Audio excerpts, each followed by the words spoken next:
جەنگی ناوەخت ژیانی خەڵکی ڕۆژئاوای کوردستانی ڕوخاندووە.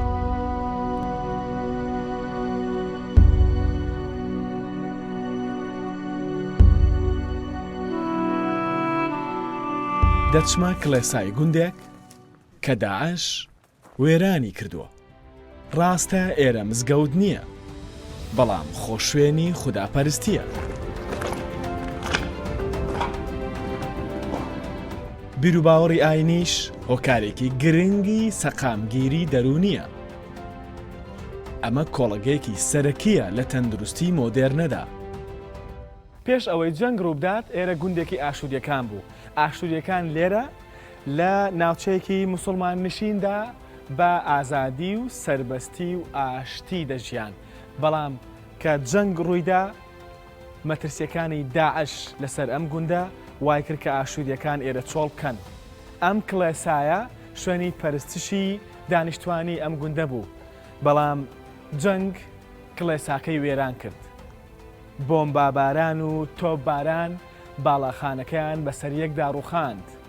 ئێستا هەم گوندەکە چۆڵە لە ئاشوودیەکان، بەڵام تژیە لە کۆچبەر و پەنابەر، هەم کڵێساکەش بێ پەرستش سارد و سڕ ماوەتەوە.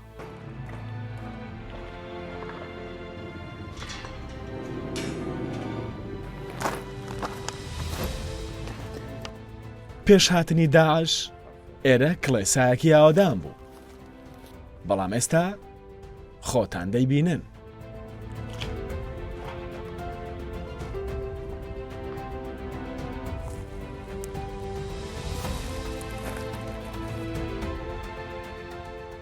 کە لە وێرانکاریەکانی شەڕ وردەبیتەوە بە وردی هەست بەوە دەکەی ئەو هێرشەی ئێستا لەسەر ڕۆژ ئاوایە بە هەمان ستراتیژی داعشەوە ئەنجام دەدرێت.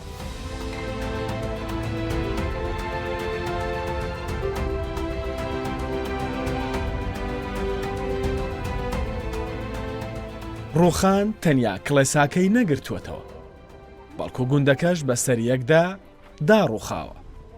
ئەم خانوانە ڕۆژێک لە ڕۆژان ژیانیان تێدا بوو. ئاشوودیەکان پێش هاتنی داعش لێرە دەژیان.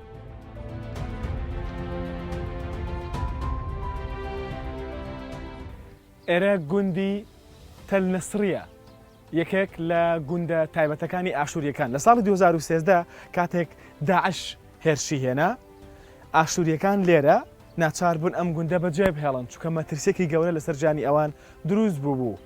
ئەم گوندە بە تەواوی چۆڵکرا. بەڵام کاتێک کە ئەم جارەیان هێرشی تورکیا و هێزەکانی دیکە کە لە پێشڕەوی هێزەکانی تورکیادان دەستیان پێکرد بۆ سەرێکانیە، خەڵکی سەرەکانیە کۆچبەر بوون، پەنابەر بوون، هاتنە ئێرە.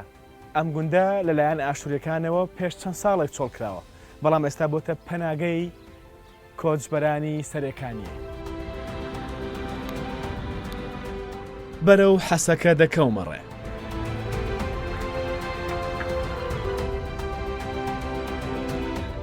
ئێرە نەخۆشخانەی گشتی گەلە لە حەسەکە.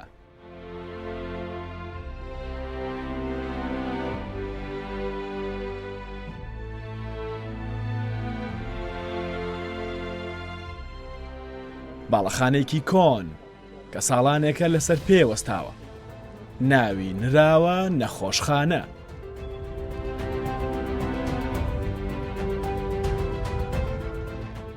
ناوی گەورە و دەیوێران.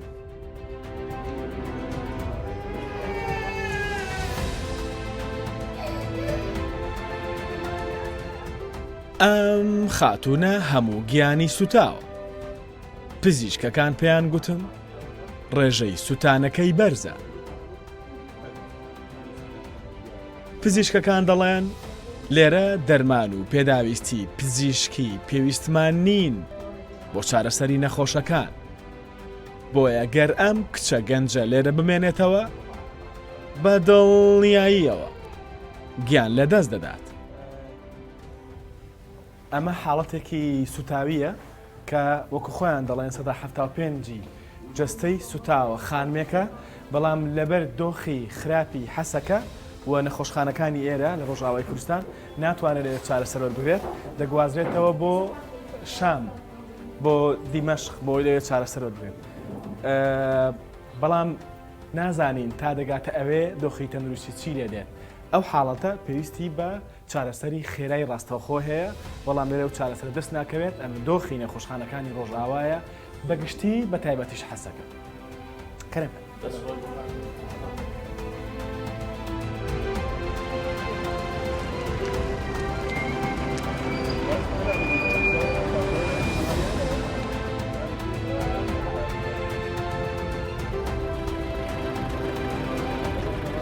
حاڵی نەخۆشەکە لە دەرەوەی نەخۆشخانە مێش و مەگەز دەوریان داوە بەڵام ئایا چاوی وڵاتە زلهێزەکان ئەمە دەبینێت؟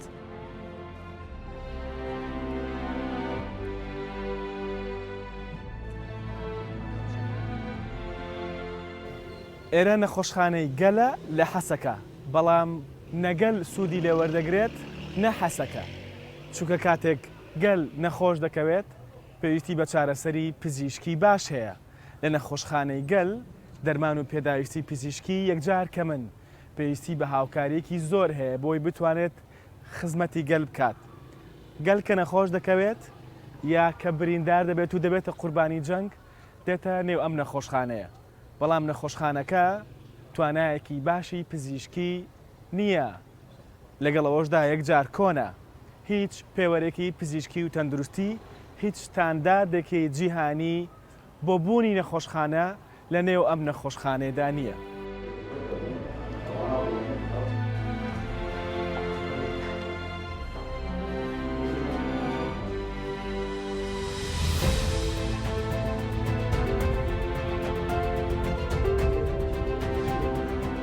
ئەمە وەزیری تەندروستی ڕێڤەبەریا خۆسەرە. جی نزینە ساڵە تەمامی سووری تەکەبیەک پر مەزندەیە دیوان نه ساڵادا هەمی بنگەها جڤاکە سووریە تایبەت دملی تەندروستیدا تێکچوویە یعنی هەم نەخۆشخانەی هەیە هەم ئیمکاناتی تەندروستی بۆ تێکەمە خزمەتیدا هەم ئاڵاوین تەندروستی یعنی نه ساڵە تشتێکی نەهۆری نەهاتی گواردن نه ساڵە ڕۆژئاوا باکووری سووریە هەمی سووریە وەری دە ئەستێکی بێ پێشکەتن مایە جی خەت سەکنیە ئەوەیە باندۆرێک پر دمری تەندروستی دمری پێشکەتنە تەندروستی دەچێکریە بۆ ئیدی احتیاج هەم دمری ئاڵاوادا هەم دمری دەرماندا هەم دمری پزیشکین گوکاربن نەخۆشیین ڕۆژانە ئیدی تێنەچێکردن خودی لێ دەرکەبن کارمە چارەسەر بکەن دەربی وێژی شەرێکی ئیدی گران سەروی ملەتی دەتێ شەرێکی زۆر تێ ئیدی ئەمە ڕۆبڕول هەمبەری درۆشەکە نەه دمینن دەبێ ڕۆژە نەهدا بێ ڕۆژە بۆ شەرێکی گران تێمەشاندن ئیدی نەخۆشیین گوبەری نۆرمال بوون نەخۆشیین بۆ ئیدی ولو ئاڵاون دەرمانی نۆرمال هاتن چارەسەرکردن ئیدی دەرباسی مەرحەلەیەکە نە دەبن سلاحین قەدەخەکریتین کارانین نەخۆشیین سەبەبی وانەکە چنە ئەم نەکارە ناس بکەن لە ژوورەوە منداڵێک هەیە ئەویش سوتاوە و لێرە چارەسەر وەردەگرێت بەڵام چارەسەرەکە هێندە لاوازە کە ڕەنگە نەتوانێت ژیانی ئەم منداڵە ڕزگار بکات تیمی پزیشکی هەوڵی خۆیان دەدەن دوور نییە سبەی ئەویش ببێتە قوربانیەکی ناڕاستە و خۆیە و جەنگەی کە مرۆڤ کوژەکان بیر لە ئاکامەکانی ناکەنەوە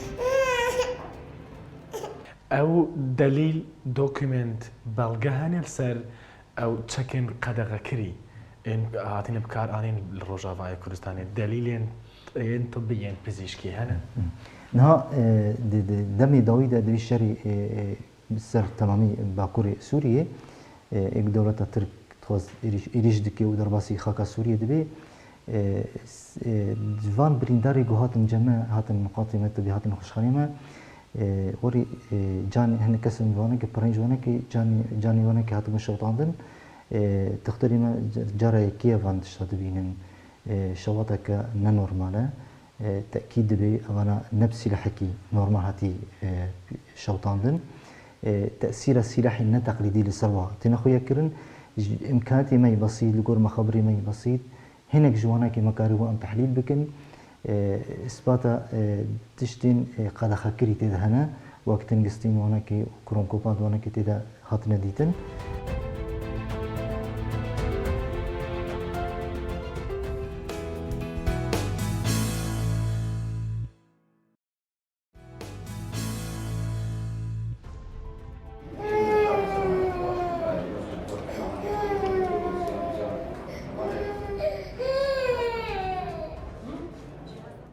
مشفى ما احتياجاتي قال لك هنا باعتبار قال لك بريندارة استقبال لكن وقال لك نخش سبيل جيم استقبال لكن وإيه عسكري جمعت استقبال كرن تناسكر مشفى قال كي مزنه احتياجاتي مشفى برن ام بحاجتي مثلا جهازك طبقي محوري جمر لازمه انا قال لك احتياجات مشفى سر جهازك طبقي محوري جمر ضروري لازم لانه نخش متين فيدا ام خازن ام تصوير اواني طبقي بقرل جمع جهاز سكنين جهازك يلو هبي وباش بي وجهازك اشعه جي او جي قال لك جمع هبي قال لك باش بي احتياجاتي مخبري جهنج اجهزه مخبري بو تحليل مخبري بشكل اسعافي مجوار بكن مشفى احتياجاتي برنج درمان جي قال لك درمان جمر لازمن قال لك درمان لازمن اجهزه عمليات الجمع كيمايا وان هي هك او جهاز الجمع بيدا بمن وقال لك باش بي ومشفى قارب خدمتها في ملتي بك باعتبار مشفى وحيد محافظه حسكه دي خدمتها حمل منطقه ديكش ديريتك حتى حدود عراقي تشكسي بريندار بي تشكسي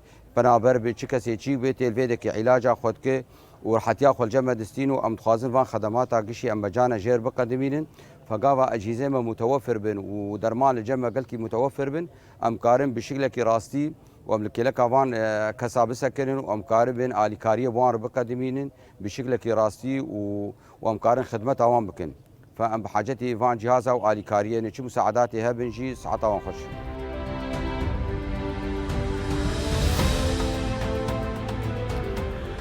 پێش گەیشتن بە دۆخاننا لە بارەکەی حەسەکە گەیشتمە تیمێک کە خەریکی ئامادەکارین بۆ دروستکردنی کامپێکی نوێ هێشتا ئێرە زەویەکی تەختە کەچی کۆچبەران بۆ داواکردنی پێداویستیەکانیان سەردانی ئەمانە دەکەن و داوای هاوکاریان لێ دەکەن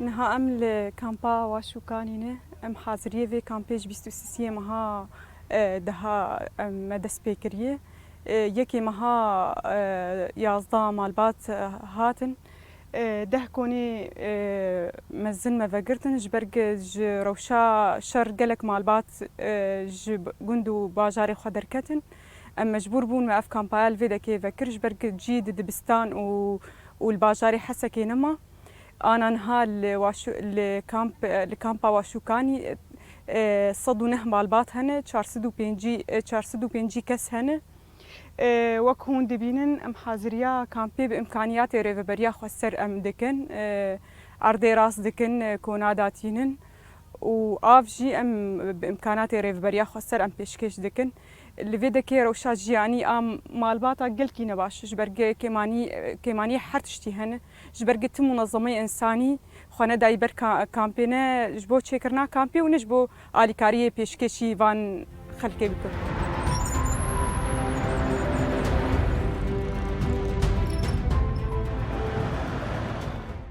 لە نێو حەسەکەدا کێشەیەکی دیکە هەیە ئەگەر چارەسەر نەکرێت ژیانی 700,000 کەس دەخاتە مەترسیەوە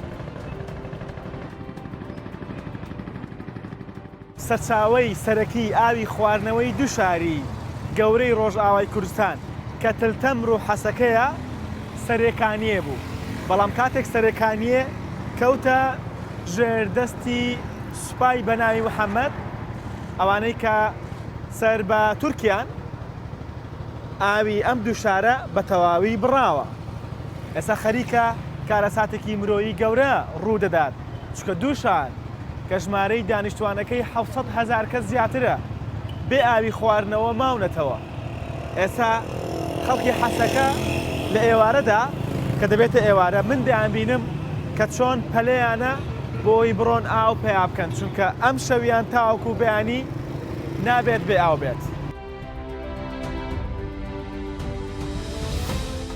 ئێرە پایتەختی ڕۆژئاوای کوردستانە.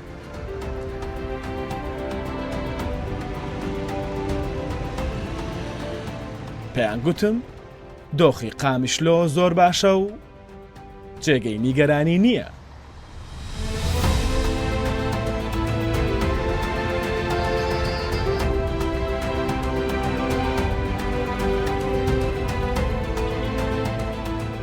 منیش بە گوڕوتینێکی زۆرەوە چوومە نەخۆشخانەیەک کە دەڵێن یەکێک لە باشترین نەخۆشخانەکانی قامیشلۆیە.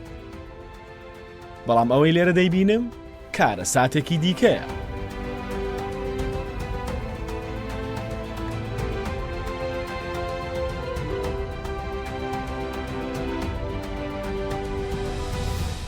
قامیشلۆش لە ڕیزبەندی دۆخی خراپدایە.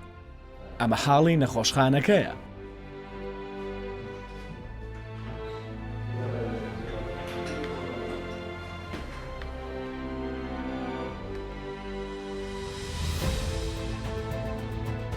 ئێرە هۆڵی نەشتەرگەری نەخۆشخانێکی تایبەتە لە قامیشلۆی پایتەختی ڕۆژاوای کوردستان. لێم پرسین چۆن بسمە ژوورەوە وتیان بە پێڵاوەوە. هۆڵی نەشتەرگەری نابێت بە پێڵاوە بچینە ژوورەوە، ناشبێت بە بێگاون بە بێ کڵاو بە بێ ماسک بچینە ژوورەوە. بەڵام لێرە لەبەر ئەو دۆخەی کە لە دوای هەڵگیرسانی شەڕ دروست بووە، ئەو کللتورە پزیشکیە زۆر کاڵ بۆتەوە کە پابند بن بە ڕێنمایی و بنەما پزیشکەکان بە تایبەتی لە نێو نەخۆشخانەکاندا. لەبەرەوە دەرگاکە واڵایە بە تەواوی کراوەتەوە و هەموو کەسێک دەتوانێت بێتە نێو ژووری نەشتەرگەری، نێو هۆڵی نەشتەرگەری و هیچ شتێکی ئێرە پاکژ نییە. پاکژ بەمانە پزیشکەکەی واتە تاقیم نییە، هیچ شتێک تاقیم نییە. ئێستا بریندارێک بێت ڕاستەخۆ دەهێنرێتە ژوورەوە، هەمووشیان بە پێڵاو و بە جلوبەرگی ئاسایی دێرەوە دێنە ژوورەوە و کاری خۆیان دەکەن. ئەمە خطوڕەیەکی زۆر مەترسیەکی زۆری هەیە بۆ سەر نەخۆشەکە بۆی تووشی جۆرە جیاوازەکانی هەڵکردن بێت و میکرۆب و ڤایرۆس و بەکتریا و جۆرەکانی دیکە بە تەواوی بێنێ ئەو برینەی کە کراوەتەوە ئەو جستەی کە کراوەتەوە و تووشی کێشەی گەورەیکن لە داهاتوودا. کێشەکە لەوەدایە کە دەڵێن ئەم نەخۆشخانە تایبەتە لە ئاستی خزمەتگوزاری پزیشکی لە ناوەندیش بەرزترە، لە ناوەند بەرزترە واتە لە نزیکی باشە. ئەمە بەراورد ناکرێت لەگەڵ نەخۆشخانەکانی دیکە. لە نێو قامیشلۆدا نەخۆشخانەیەکی دیکە هەیە، بەڵام هاونیشتیمانیان ناتوانن سەردانی بکەن. داوامان کرد بچینە نێو نەخۆشخانەکە بۆ وەرگرتنی دیمەنەکانی. قبول نەکرا. بە پەیژەکانیدا سەردەکەوین. لەسەر باڵەخانەیەکی بەرامبەری نەخۆشخانەکە وێنە دەگرین.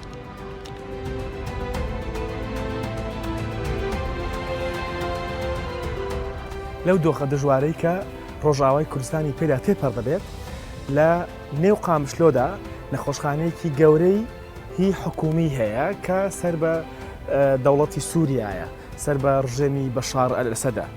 ئەو نەخۆشخانەیە دەڵێن لە ڕووی پزیشکیەوە نەخۆشخانێکی پێشکەوتووە، کەرەستە و دەرمان و پێداویستی پزیشکی تەواوی لێن و توانایەکی باشی چارەسەرکردنی نەخۆشیەکانی هەیە. بەڵام خەڵکی ئێمە لە ڕۆژ ئاوای کوردستان و بەتایبەت لە قامیشلۆ هیچ سوودی لێ نابینن چونکە ناتوانین بچنە ئەوێ.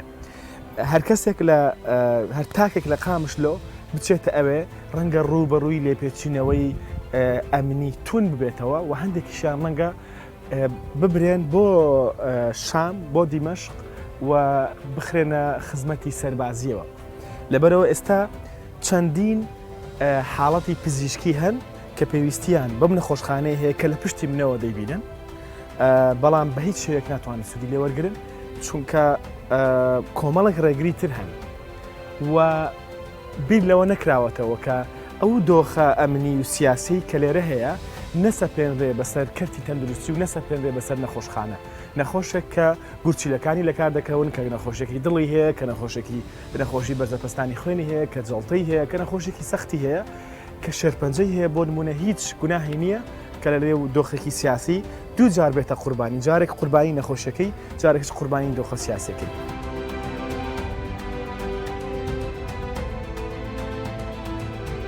لە ڕاستیدا ئەوەی لە ڕۆژئاوای کوردستان دەگوزارێت نابێت لە ساڵی 2019دا لە هیچ شوێنێکی جیهان هەبێت.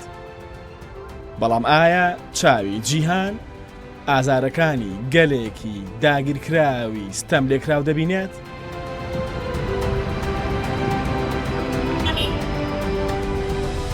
داخوازە ڕێڤەبەریا خۆسەر و تایبەتی جەنابێتەوە کە وەزیری تەندروستی ڕێڤەبەریا خۆسەر چیە باشووری کوردستانی ئەم گەلێمەل باشووری کوردستانی چ بکات حکوومەت ئەمە لە باشووری کوردستانی چ بکات بۆ ئالیکاریە ڕۆژاوا یەک خۆستەک هەمژ هەم ملەتی باشوور و هەم ڕێڤەبەریا باشوورجی ئیدی دەم هاتیەک ئەم بە هەڤرە لە هەمبەری vê êrişê بسەکنن ئەم بە هەڤرە bi yek dengî bi yek helwestî em hemberî vê êrişê bisekinin em hemî imkanatê xwe têxin xizmeta ku em vê êrişê bidin rewsandin û bidin seknandin û projeya guhartina demografî di herêmê de em bidin seknandin. Ji bo vêya banga me ji bo hemî partiyên siyasî ji bo hemî xwedî rayî di başûrê Kurdistanê de îdî xwedî li banga yekîtiyê wek hevî bi hev re em karibin li hemberî vê êrişê bisekinin em karibin hemî gelê xwe bikin yek nerîn li hemberî vê êrişê em karibin wek projeyên wek boykotê di başûr de hatî dest pêkirin projeyên pîrozin pîşgiriya wênakê bi hemî imkanatê xwe dikin oya jî projeyeke karibî pir tesîr li hundirê Tirkiye bike bazarganiya Tirkiye bike projeyên bi vî şeklî temamî wek çandekê nav miletê başûr de pêşkeviya ve çandeke gelekî pîroz e û em bi hev re karibin îdî wek bi yek dengî bi yek îradeyê li hemberî vê êrişê karibin bisekin.